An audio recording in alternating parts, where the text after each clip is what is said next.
నమస్కారం. పంజాగుట్ట పోలీస్ స్టేషన్లో lawyer Subbarao Mangli case సంబంధించి ఆయన చేసిన హడావుడి ఏంటి, ఆయనకి డ్రంక్ అండ్ డ్రైవ్ టెస్ట్ కాదు ఆల్కహాల్ టెస్ట్ ఏం చేశారు, అందులో ఏమొచ్చింది ఏంటి, మొత్తం శివప్రసాద్ విషయాన్ని డీటెయిల్గా పెట్టాను చూడండి డైరెక్ట్. ఇందులో నేను చెప్పదలుచుకుంది, మంగ్లీ వచ్చేసి కేసు ఏమని పెట్టింది, లాయర్ సుబ్బారావుకి శ్రీముఖి అంటే క్రష్, సో ఆమెను మెప్పిద్దామని ఆ తర్వాత ఫేమస్ అయిపోయి బిగ్ బాస్లోకి వెళ్ళాలని చెప్పేసి నాకు సంబంధం లేని ఒక కేసులో నన్ను ఇరికించాడు అంది. ఇక్కడ నాకు అర్థం కాని లాజిక్. మంగ్లీకి శ్రీముఖి పడదా? మంగ్లీని ఇబ్బందులకు ఎవరైనా గురి చేస్తే వారి పట్ల శ్రీముఖి అభిమానం పెంచుకునిద్దా? ఇదోటి తెలియాలి. ఇక లాయర్ సుబ్బారావు భరతనాట్యం వచ్చు, సినీ ఫీల్డ్తో సంబంధాలు ఉన్నాయి, ఇక ఏదో ఒక విధంగా నన్ను డీఫేమ్ చేసి బిగ్ బాస్లోకి వెళ్ళాలని అనుకుంటున్నాడు అని అంది. బిగ్ బాస్కి నిజంగా ఎలాగైనా నువ్వు ఫేమస్ అయితే చాలా, మంచి చెడు అవసరం లేదా? ఇదోటి తెలియాలి. ఇక వేణు ఊడుగులో చాలా క్లియర్గా చెప్పాడు, నాకు మంగ్లీ తెలుసు, లాయర్ సుబ్బారావు తెలుసు, సో వాళ్ళిద్దరి మధ్య ఇష్యూ ఏదైతే ఉందో అది సెటిల్మెంట్ చేసుకుంటే అయిపోద్దని నేను చెప్పాను తప్ప ఇంతకు మించి నేను ఏమీ చేయలేదు.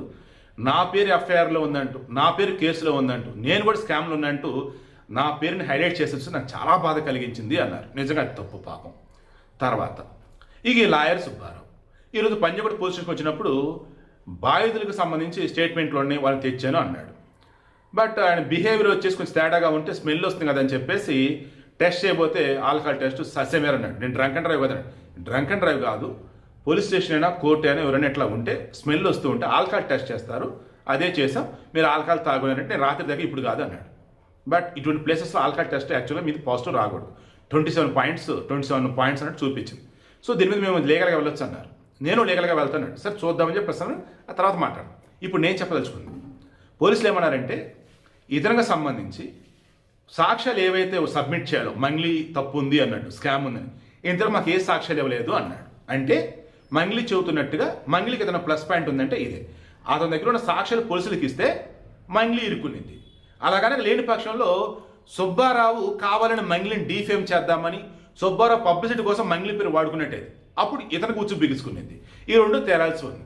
ఇందులో నేను చెప్పదలుచుకుంది, పబ్లిక్ ప్లేసెస్లో ఎస్పెషల్ పోలీస్ స్టేషన్ కానీ స్కూల్స్ కానీ కోర్టులు ఇటువంటి చోట ఈవెన్ గుడులు కూడా చేయొచ్చు, టెస్ట్ కూడా చేయొచ్చు. మీరు తాగి కనుక ఉన్నారు అంటే మీరు ఆ ప్లేస్ని పక్క తీసుకెళ్ళిపోతారు, అక్కడ మిమ్మల్ని ఉండేవారు. సో జాగ్రత్త, తాగి అటువంటి ప్లేసెస్కి వెళ్ళకండి. అండ్ మీ మీద కేసు కూడా ఫైల్ చేయొచ్చు.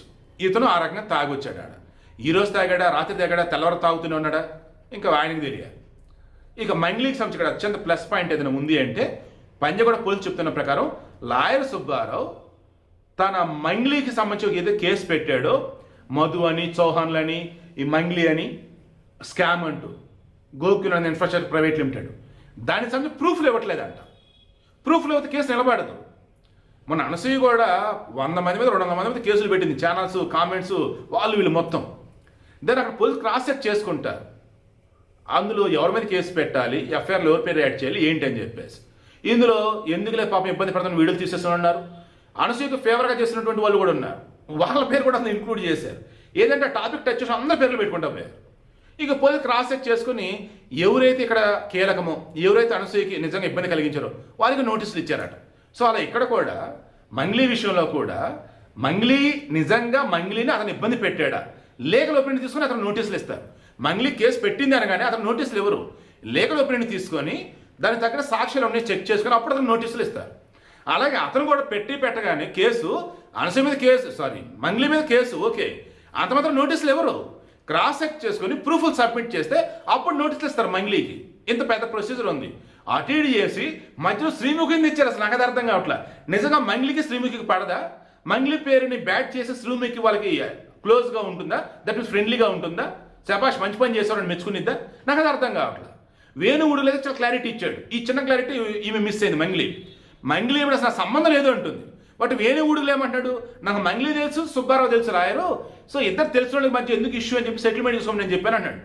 ఏ ఇష్యూ లేకపోతే సెటిల్మెంట్ చేసుకుని ఎందుకు చెప్తాడు అంటే అక్కడ ఏదో ఉన్నట్టే కదా. సో లాయర్ సుబ్బారావు చెప్తుందంటే కొంత నిజం ఉంది, మంగ్లీ చెప్తుందంటే కొంత అబద్ధం అనేది ఉంది. బట్ వేణువుడుగులు చెప్తుందంటే పాపం నిజం ఉంది. ఓవరాల్ ఇష్యూలో వేణువుడుగులు పాపం అసలు ఏమీ లేనట్టే. బట్ ఇటువంటి విషయాల్లో ఇక మీద ఎవరు కూడా జోక్యం చేసుకోకండి. ఓవరాల్గా పంజాగుట్ట పోలీసు చేతిలో ఉంది. ఇప్పుడు లాయర్ సుబ్బారావు తాగి పోలీసుకి వచ్చాడు, కేసు పెట్టాలా, అండ్ లాయర్ సుబ్బారావు పెట్టిన కేసుకు సంబంధించి మంగ్లీ మీద ఎటువంటి ఆధారాలు లేవు, తప్పుడు కేసు కొట్టేస్తారా, మంగ్లీ పెట్టిన కేసు సంబంధించి లాయర్ సుబ్బారావు శ్రీముఖి మొప్పి కోసం బిగ్ బాస్లోకి వెళ్దామని ఈయన తప్పుడు కేసు పెట్టాడని చెప్పేసి అతని మీద లోపలేస్తారా? అండ్ మంగ్లీకి ఏ తప్పు లేదు, బట్ అయినా కానీ ఆమె పేరు ఇలా తప్పుగా ఇది చేశాడని చెప్పేసి కేసు కొట్టేస్తారు. అన్నీ కూడా త్వరలో తేలుతాయి.